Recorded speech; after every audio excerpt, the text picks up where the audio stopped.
हाजरीन आपका बेटा अकबर साहब? हाँ रियाज, ये मेरा बेटा है, मगर तुमने इसके चेहरे पर बाप के लिए नफरत देखी, इसने मुझे पहचाना भी नहीं और चला गया। सब ठीक हो जाएगा अकबर साहब, सब ठीक हो जाएगा। मुझे क्या मालूम था कि हर रोज जिससे मकान के किराए का तकाजा करने में उसके घर जाता हूँ वो आपका बेटा है। तो तुम्हें उसका घर मालूम है? जी। तो नहीं कुछ, अभी आप वहां नहीं जाएंगे क्योंकि आप सामना नहीं कर पाएंगे अपने बेटे से।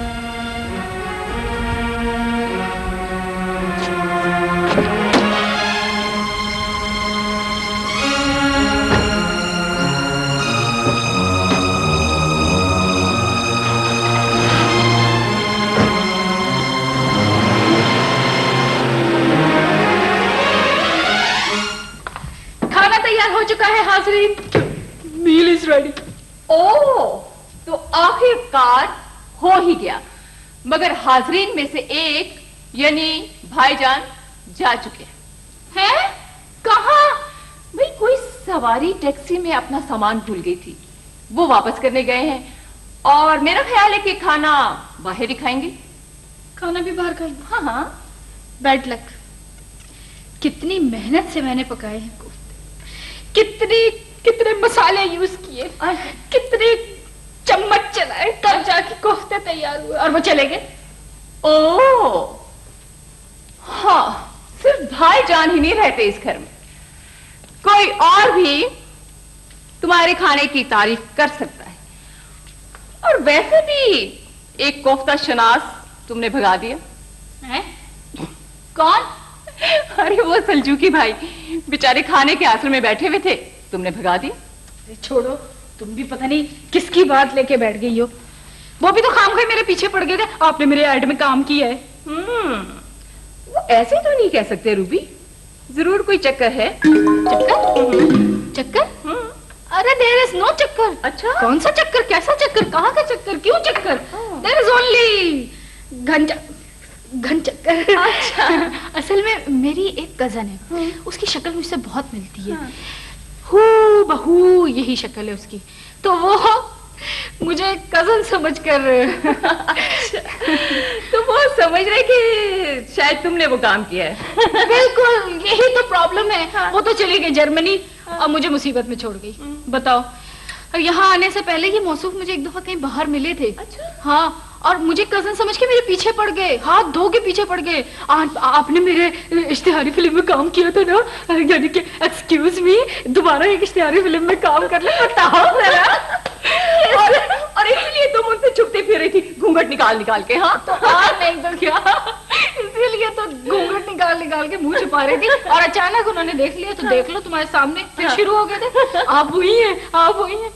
खूब ठीक ठाक लता रहे।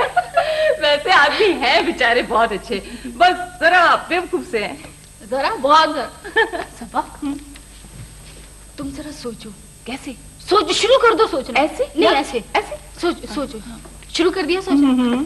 तुम जरा सोचो, अगर कभी ये मौसूफ मेरे डैडी के सामने आ गए और इन्होंने कहा कि मैंने चंद पैसों के लिए, लिटिल मनी, यू नो, थोड़े से पैसों के लिए इनके एड में काम किया है, कितना दुख पहुंचेगा। हाँ। यानी कि आप गौर करें, इस पॉइंट पे गौर करें, रोशनी डाल दें आप इस पॉइंट पे। हाँ, इतना डायरेक्ट दिल को लग जाएगी ये बात। वो तो तवक्को भी नहीं कर सकते भाई। बिल्कुल।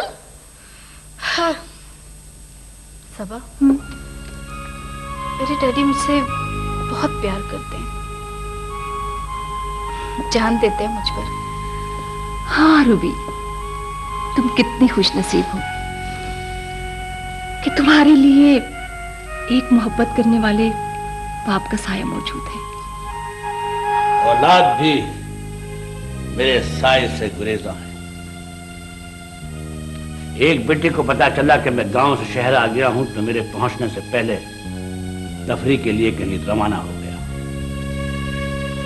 दूसरा सरे राहे नजर आया तो मुझसे मिले बगैर यूं चला गया जैसे कि मैं उसके लिए एक अजनबी था।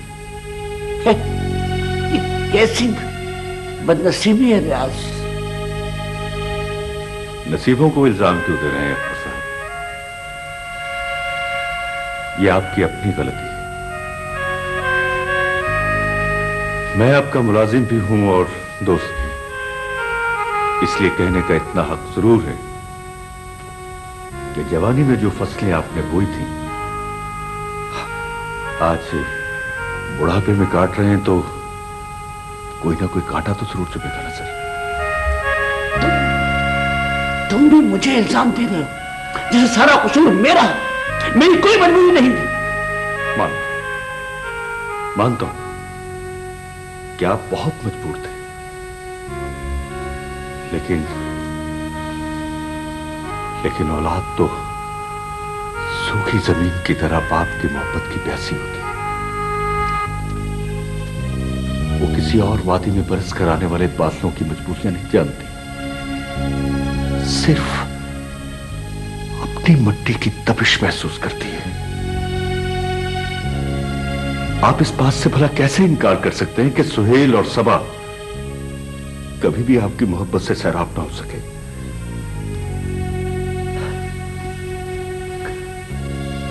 इन महरूमियों का इजाला कैसे होगा रियाज? जल्दी ना कीजिए अकबर साहब, जल्दी ना कीजिए। मैं किसी रोज उनके घर जाकर उन्हें समझाने की कोशिश करूंगा।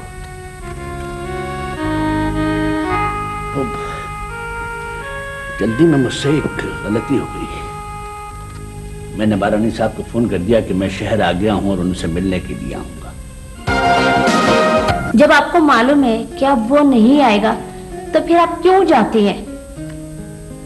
जब वो एक बार आया था तो दोबारा भी आ सकता है। शायद उसे एहसास हो जाए कि मैं उसका कितना इंतजार करती हूँ। मेरे ख्याल में तो यही बहुत है कि आप उससे ख्यालों में मिल लिया करें। हाँ, बेवकूफ हो तो।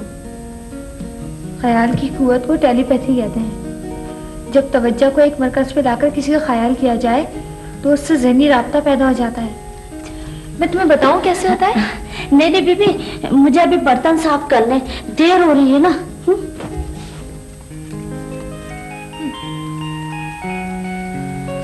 ये लोग क्या जाने टेलीपैथी किसे कहते हैं,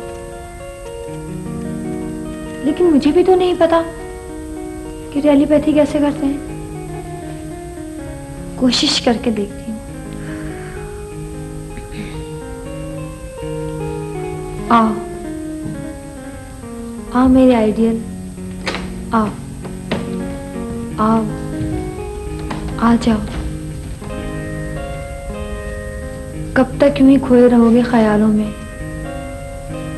कब तक भटकते रहोगे अजनबी सरजमीनों पर? कब तक सफर करते रहोगे सुनहरे बादलों के संग? आओ मुझसे ज़हनी राब्ता करो।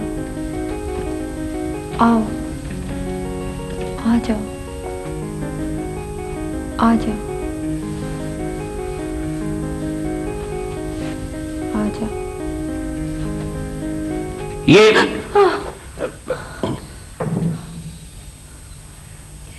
ये सेठ अकबर हैं, बड़े साहब के दोस्त। हाँ हाँ, मुझे याद आ गया। आप 4-5 साल पहले भी यहाँ आए थे शायद। हाँ, मगर तुम सपना बेटी क्या कर रही थी? कुछ नहीं कुछ नहीं, इस घर में ऐसी बहुत सी चीजें होती रहती हैं। खो गए तेरे प्यार में हम, अब होश में खुदा नहीं खुदा आपकी तारीफ। ये अकबर अंकल है, डैडी के दोस्त।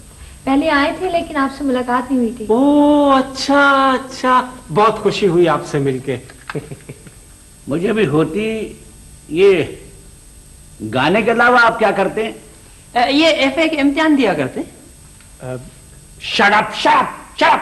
नहीं नहीं, आपको नहीं, आप यहाँ तशरीफ रखिए, बैठे बैठे तशरीफ रखिए।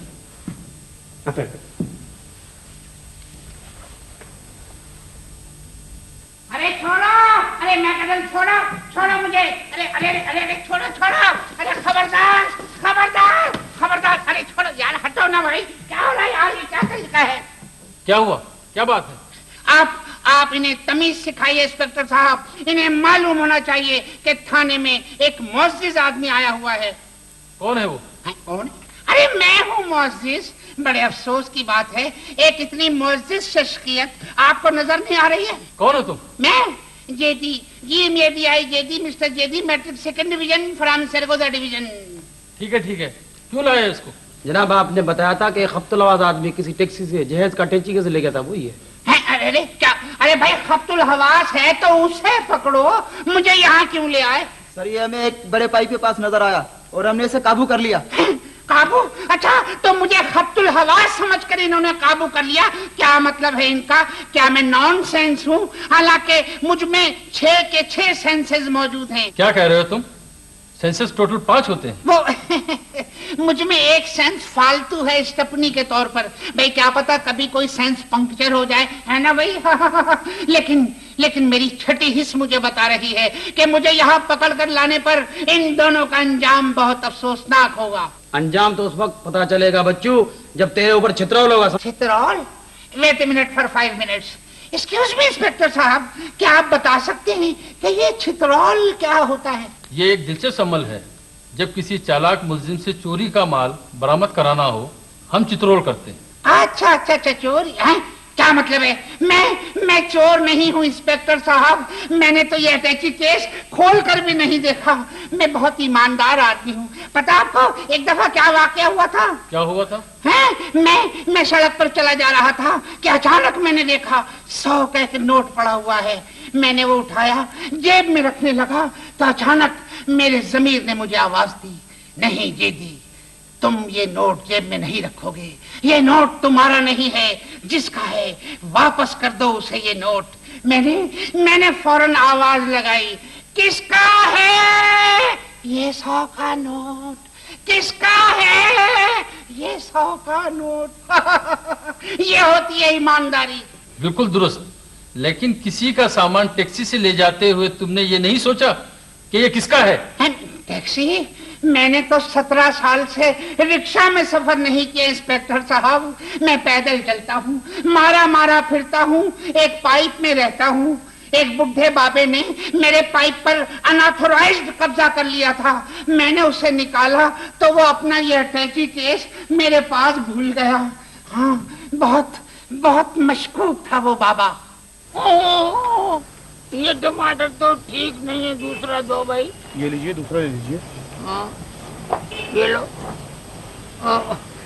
अच्छा भाई, यार ये कम तो नहीं पड़ेगी सब्जी? मुझे क्या पता, आप सोच लीजिए। हाँ, अच्छा एक काम करो कि वो 12 किलो गोल कद्दू और दे दो। 12 किलो कद्दू? हाँ। कोई दावत है क्या? आप क्या करेंगे 12 किलो कद्दू का? हाँ, वाकई ये बात तो है बड़ी इम्पोर्टेंट कि 12 किलो गोल कद्दू का मैं क्या करूंगा।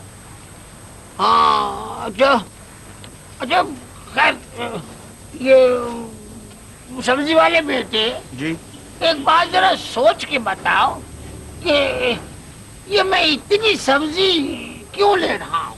इसमें सोचने की क्या बात है? हाँ, जाहिर है आप अपने बीवी बच्चों के लिए ले रहे हैं। बीवी बच्चे? किसके? आपके और किसके? अच्छा, लेकिन वो है कहाँ? घर में ही होंगे, और कहाँ है? घर में ही होंगे, लेकिन घर कहाँ है? मुझे क्या पता कहाँ है। जब तुम्हें ये नहीं पता कि मेरा घर कहाँ है तो तुमने मुझे इतनी सब्जी क्यों दी? किसके लिए? मेरा क्या कसूर है बाबा जी? आपने कहा सब्जी दे दो, मैंने दे दी आपको। अच्छा, अगर मैं तुमसे कहूँ कि मेरे लिए जान दे दो, लेट जाओ बस के नीचे, तो कैसे कैसे खफ्तुल हवास लोग हैं। मैंने एक अच्छा खासा बुड्ढा सड़क पे चला जा रहा है, उसको पीछे से आवाज दे रहा है, सब्जी ले लो, सब्जी ले लो। अब उसने सब्जी ले ली तो ये नहीं बता रहे कि क्यों लिए। नहीं तो बदतमीज इंसान बुजुर्गों को तंग करते हो, समझ आती? अजी मत लीजिए, जाइए आप। जा रहे। अरे जाएं। और ये टमाटर, ये जो तुम ये नाकिस माल भेज रहे हो ना, तुम्हारी शिकायत करूंगा मैं, शिकायत। हाँ, जा रहे हैं। अल्लाह करेगा इन सब में कीड़े पड़ेंगे, इसके अलावा।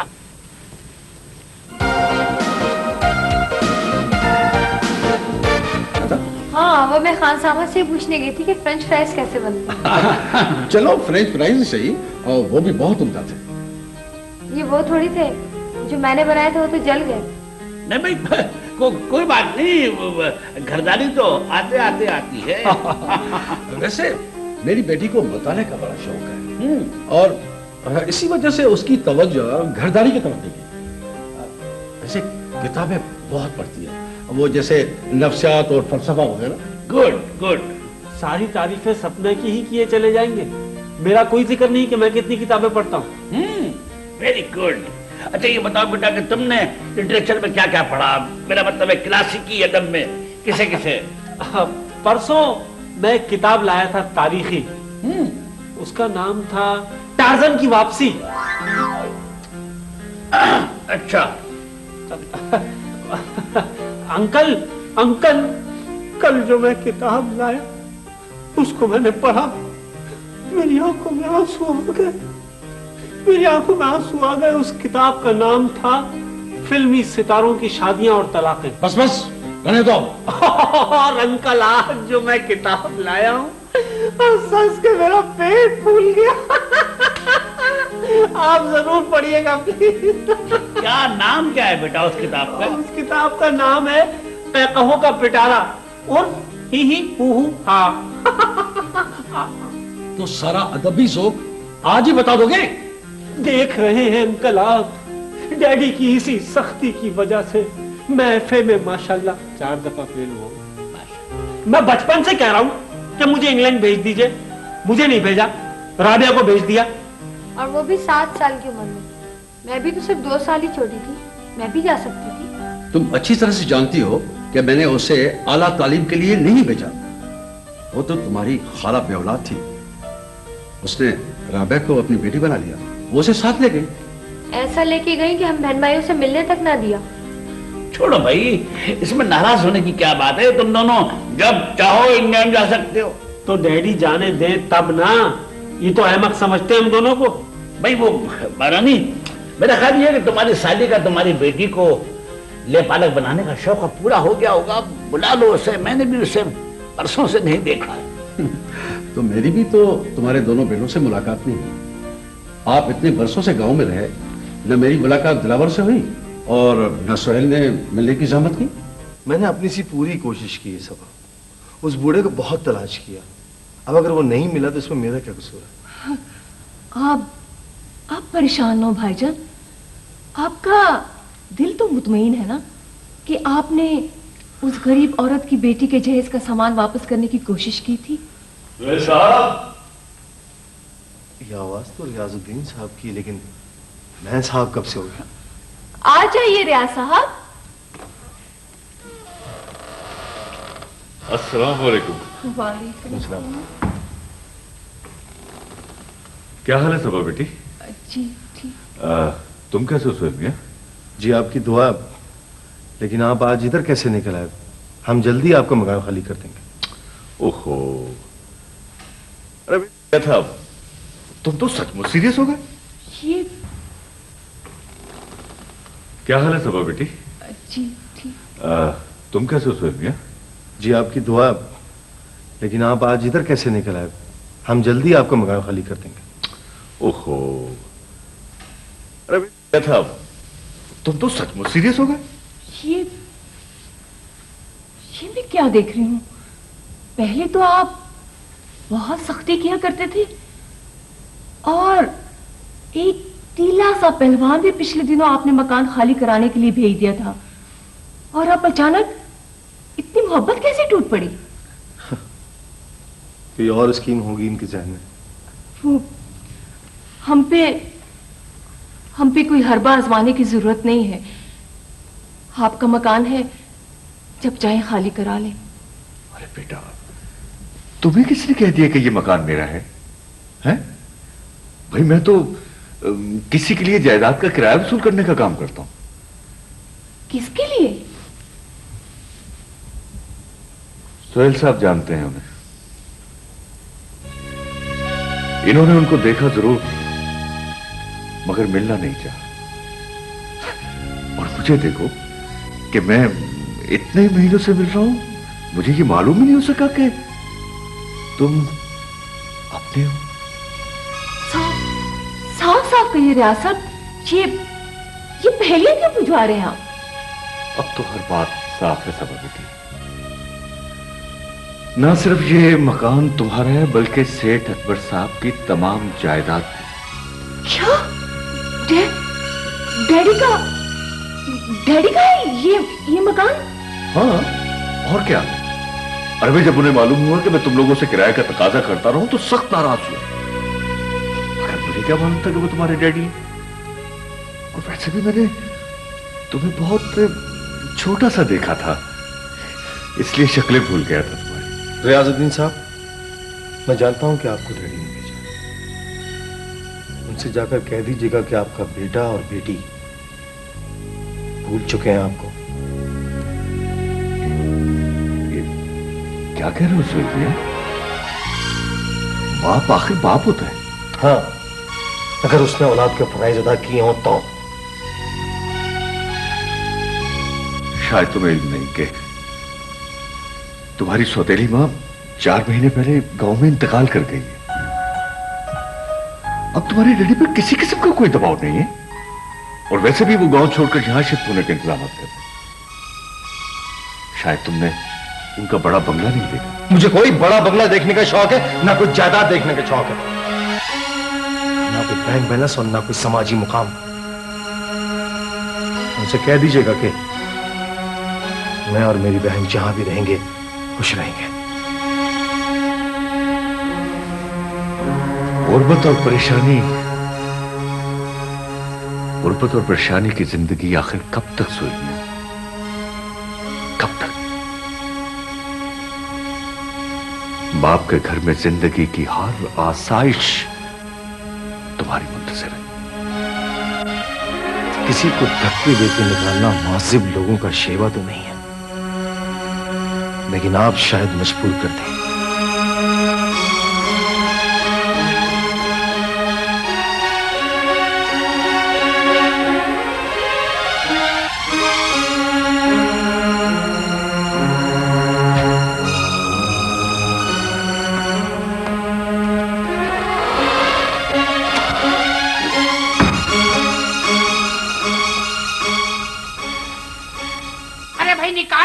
निकालो मुझे यहाँ से। मैं इंस्पेक्टर साहब से आज साफ साफ बात करूंगा। जी। कल से क्या मुसीबत लगा रखी है इस थाने में? जब देखो हंगामा। क्यों शोर इतना करते हो?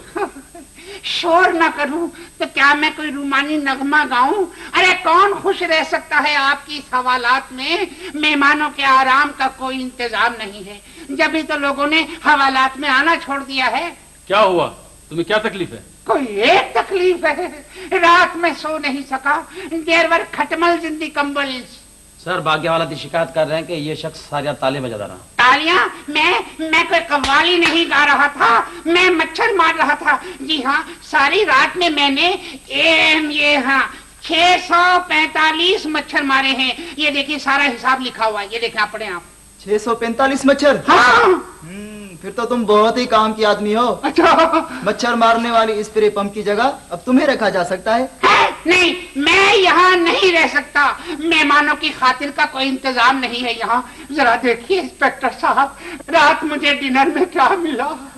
2 जली हुई रोटियां और छोले आंधी दाल। दाल खाते ही एक शेर मेरे मेदे से उभरा। कहिए इरशाद। अर्ज किया है, आह किस्मत में लिखी थी छोले आंधी दाल। आह किस्मत में लिखी थी छोले आंधी दाल। मैं नहीं जाना खेड़िया दे नाल। बस। तुम किसी होटल में नहीं, हवालात में बंद हो। जी मुझे मालूम है, लेकिन इंस्पेक्टर साहब खाने पीने का ख्याल तो रखना चाहिए ना। सुबह मुझे नाश्ता क्या मिला? 9 बटर स्लाइस, 9 अंडाज, ओनली 1 कप ऑफ ठंडी ठार चाय एंड 2 पापास। देखे जरा। अच्छा, तो अब तुम नाश्ता चाहते हो? नाश्ता? नहीं। अब मैं यहाँ से जाना चाहता हूँ। तुम नहीं जा सकती हो। क्यों?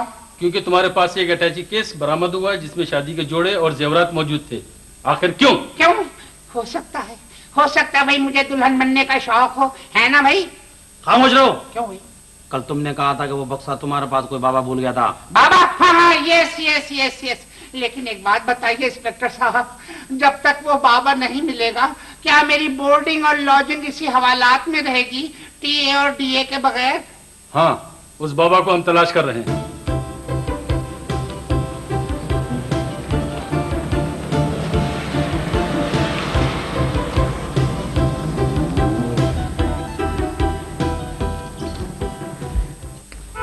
हौसले से काम लो नजीरा, ये मुश्किल वक्त भी गुजर जाएगा।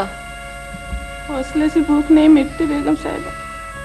ये बच्ची जब दूध के लिए रोती है, मैं सोचती हूँ उसे भूखा मारने से बेहतर है किसी यतीम खाने में दाखिल करवा दूं। नहीं, हरगिज नहीं। तुम इस मासूम बच्ची को किसी यतीम खाने में दाखिल नहीं करवाओगी। बच्चे तो वहां भी पल जाते हैं बेगम साहिबा। हाँ, मैं जानती हूँ मैं कि कैसे पलते हैं वो बच्चे। मुझसे ज्यादा और कौन जान सकता है। मैंने भी तो एक यतीम खाने में परवरिश पाई है। आपने बेगम साहिबा? ये आप क्या कह रही हैं बेगम साहिबा? हाँ नजीरा, मैंने भी सारी जिंदगी एक यतीम खाने में परवरिश पाई है। मेरी आया ने मुझे बताया था कि मैं 6 माह की थी जब उस यतीम खाने में आई थी।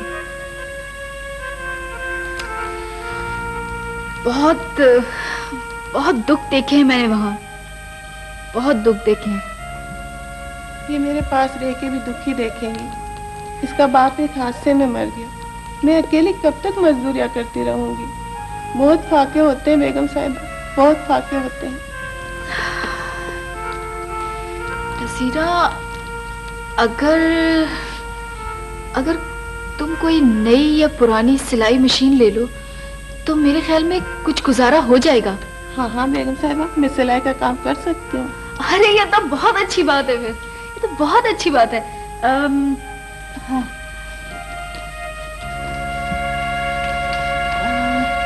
ये लो, ये मेरे पास आखिरी 1600 रुपए बचे, तुम रख लो। जी रख लो, तुम्हारे काम आएंगे। ओह पकड़ो भाई। क्या आपने मुझ गरीब को सहारा दिया बेगम साहिबा, अल्लाह आपको खुश रखे। लेकिन एक वादा करो, हालात कैसे भी हो तुम इस मासूम बच्ची को किसी यतीम खाने में दाखिल नहीं कराओगी। नहीं बेगम साहिबा, अब ये मेरे पास ही रहेंगी।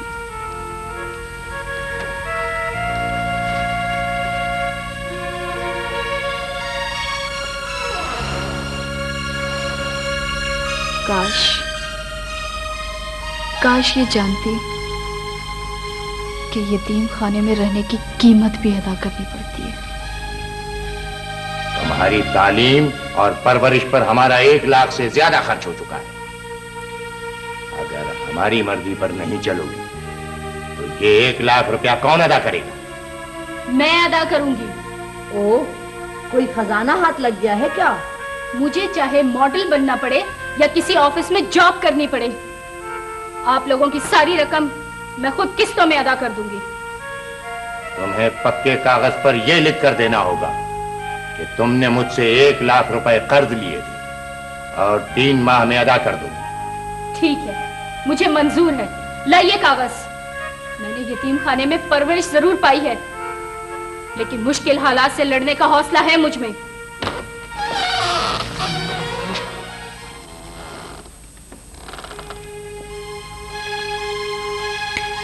हेलो, ये क्या हो रहा है? खड़े खड़े ख्वाब देखे जा रहे हैं, वो भी दिन में? नहीं तो नहीं। फिर किन सोचों में घूमो? कुछ नहीं सुहेल, मैं सोच रही हूँ कि अब मुझे कुछ करना पड़ेगा। क्यों ना मैं सिलजोकी साहब के किसी कमर्शियल में काम कर लूं। उसकी जुर्रत कैसे हुई तुम्हें किसी कमर्शियल में काम करने का कहने की? उसने कब कहा है? ये तो मेरा अपना ख्याल है, कुछ पैसे ही मिलेंगे ना। इतने बड़े बाप की बेटी चंद हजार रुपयों के लिए कमर्शियल में काम करेगी? क्या मजबूरी है तुम्हें? कर्ज देना है किसी का? कर्ज? नहीं नहीं, कर्ज किसका कर्ज? नो, ऐसी कोई बात नहीं। लेकिन देखो, यूं खाली बैठना भी तो अच्छा नहीं लगता ना। तुम किसी कमर्शियल में काम नहीं करोगी। आखिर क्यों? जब तक तुम मेरे घर पर हो मैं तुम्हें उसकी इजाजत नहीं दे सकता। इजाजत? तुम कौन होते हो मुझे इजाजत ना देने वाले? क्या हक है आखिर तुम्हारा मुझ पर? क्या? मैं तुम्हारे घर में रह रही हूँ, इसका मतलब ये नहीं कि तुम मेरी मर्जी के मालिक बन जाओ।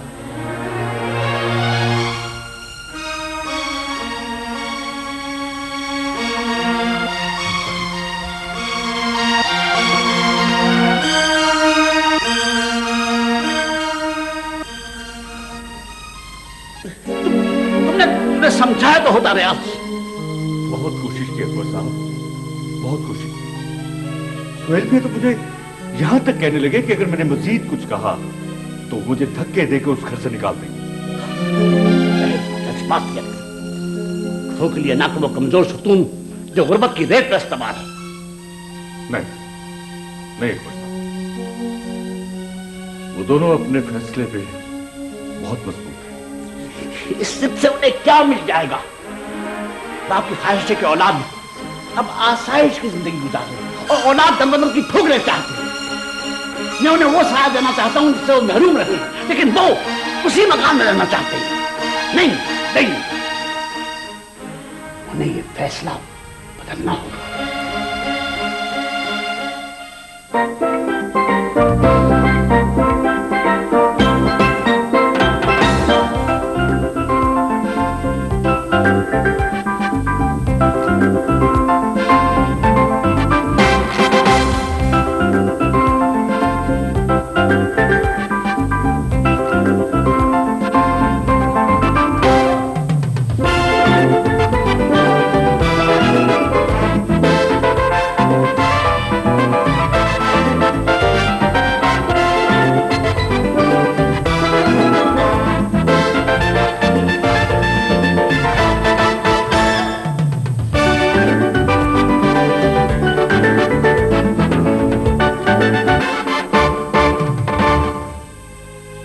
कि औलाद अब आसाइश की जिंदगी गुजारे और औलाद दमबंदों की ठोकरें चाहती है।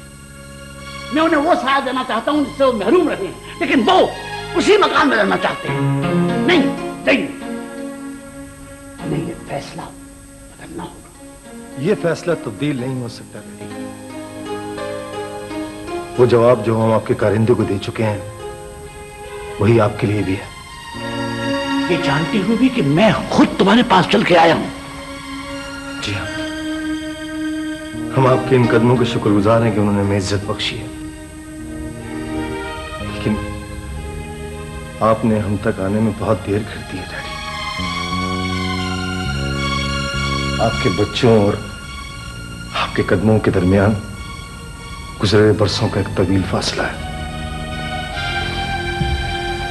सुबह बेटा तुम ही समझाओ इसको। मैं क्या कहूं डैडी, आपके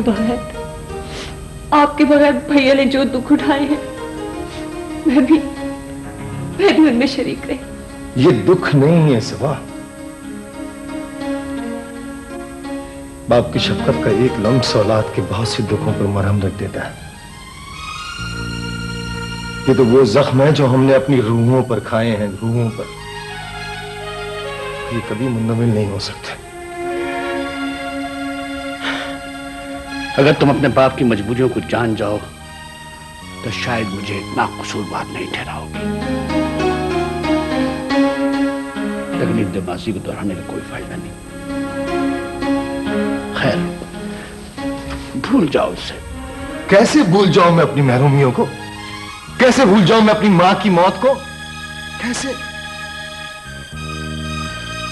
6 साल पहले वो बगैर दवाओं की मौत की आखिरी हिचकियां ले रही थी और आप उस वक्त आए थे जब हम आपका इंतजार करती हुई इन पथराई हुई आंखों को एक बेजान जिस्म के साथ दफन कर चुके थे। तुम्हें कैसे यकीन दिलाऊं कि तुम्हारी सौतेली मां ने तुम्हारी मां की मौत की इत्तला मुझे बहुत देर से दी। हमें किसी यकीन की जरूरत नहीं है डैडी। न माजी में आपकी कोई मजबूरियां और न मुस्तकबिल में आपको कोई वादा नहीं चाहिए। हम जिस हाल में भी हैं जिंदगी गुजार लेंगे अपनी। ये कैसे मुमकिन है कि तुम्हारे बाप के पास दुनिया की हर आसाइश मौजूद हो और उसकी औलाद एक कम तर दर्जे की जिंदगी गुजारे? तुम्हारे लिए मेरे पास एक घर यहां मौजूद है, तुम दोनों वहां चले आओ। कोई फायदा नहीं डैडी, हम तो इन तकलीफों के आदी हो चुके हैं। हाँ, आसाइशों के बगैर जीना सीख लिया है हमने।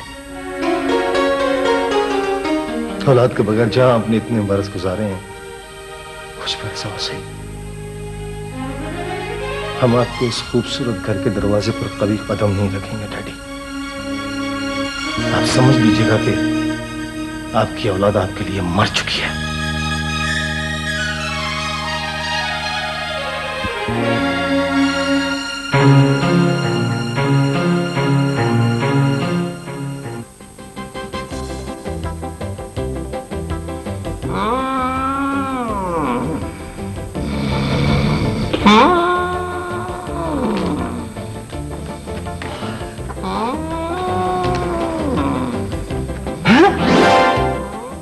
ये कौन है? बताइए, मैं जरा साथ वाले होटल में चाय पीने चला गया, ये क्या बला नाजिल हो गई? कौन है भाई? उठो भाई। चाचा, चाचा जी।